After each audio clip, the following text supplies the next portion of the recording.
Hi friends, এটা হলো জবা গাছ, একদম দেশি জবা। এটা আমার কাছে এই হোয়াইট দেশি ভ্যারাইটিটা আছে, লাল যেটা কমন সেটা আছে, আর এই পিঙ্ক একটা, এটাও দেশি ভ্যারাইটি। তো আমার গোটা বছর না হলেও মোটামুটি 8 মাসই জবা গাছে প্রচুর পরিমাণে কুড়ি হয়। শীতের 2-3 মাস একটু কম থাকে, তবে একেবারে ফোটে না আমি বলবো না, তখনও কিন্তু অল্প বিস্তর আমি ফুল পাই। কিন্তু মানে পাই মোট কথা। তো এত কুড়ি এত ফুল আমি কিভাবে পাই? যাদের দেশি ভ্যারাইটিগুলো আছে জবা, তারা কিন্তু জানে যে একটু হালকা সামান্য কেয়ার করলেই কিন্তু প্রচুর পরিমাণে কুড়ি এবং ফুল আমরা এখান থেকে পেতে পারি। কিভাবে পেতে পারি? জবা গাছের প্রথম গল্প হচ্ছে, আমাদেরকে কিন্তু মাটির টব এবং বড় টব নির্বাচন করতে হবে। টবগুলো হবে মাটির এবং প্রচুর পরিমাণে আলো পাবে এরকম জায়গায় আমাদেরকে টবগুলোকে রাখতে হবে। তো প্রথম গেল হচ্ছে টব নির্বাচন এবং প্রথম গেল হচ্ছে আলোর কথা। সারাদিনের যত পরিমাণে রোদ পাবে ততই কিন্তু এরা ভালোভাবে থাকবে। মাটির মধ্যে কিন্তু আমরা 50% গার্ডেন সয়েল দেব, 30% দেব ভার্মি বা গোবর সার, আর 20% দেব বালি।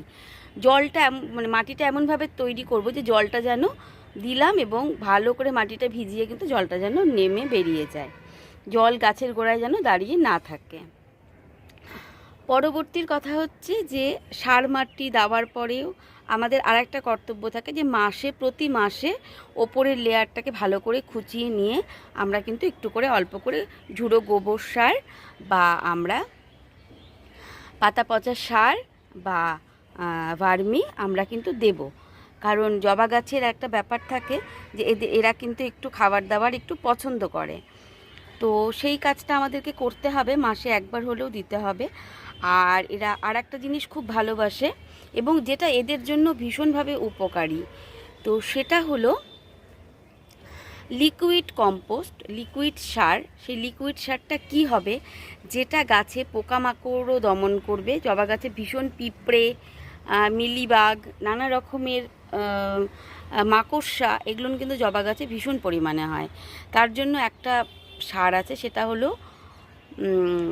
পেঁয়াজ আর রসুনের খোসা ভালো করে ভিজিয়ে রেখে পচিয়ে 7 দিন 10 দিন পরে পচিয়ে সেই সারটার সাথে ভালো করে নর্মাল জল প্রয়োগ করে সেই লিকুইড কম্পোস্টটাকে একটু হালকা করে নিয়ে তরল করে নিয়ে সেটা গাছে আমরা গোড়াতে তো দেবই, আমরা গাছটাকেও একটুখানি ধুয়ে দেব হালকা করে নিচের অংশগুলো, যাতে পিঁপড়েগুলো গাছে না উঠতে পারে। পিঁপড়ে কিন্তু মিলিবাগকে টেনে টেনে নিয়ে আসে, তো এইটা তো করব। আর মিলিবাগ যদি হয় তাহলে সেক্ষেত্রে কি করব?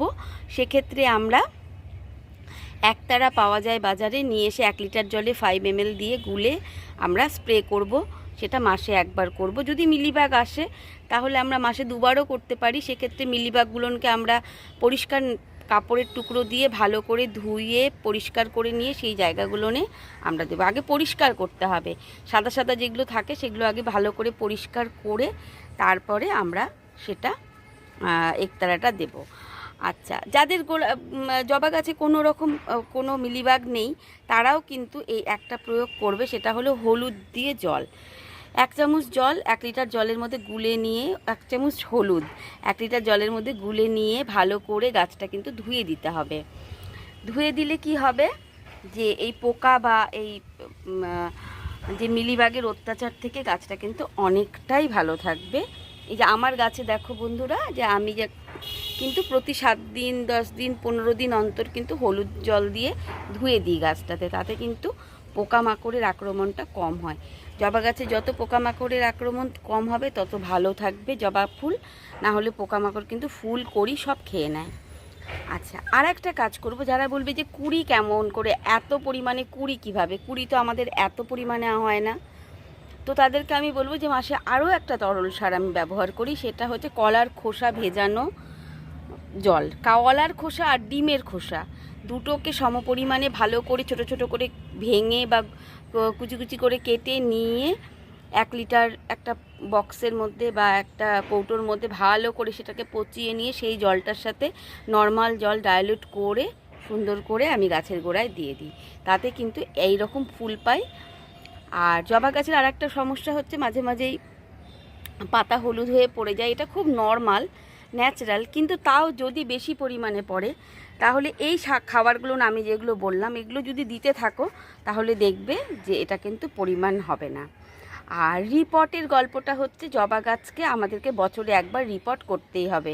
শেকড় টেকড়গুলো ভালো করে কেটে দিয়ে নতুনভাবে আবার নতুন মাটিতে প্রতিস্থাপন করতে হবে। এই কাজটা না করলে কিন্তু পাতা বেশি পরিমাণে হলুদ হতে থাকবে। এদের শেকড়গুলো এত পরিমাণে বেশি হয়ে যায় যে এদের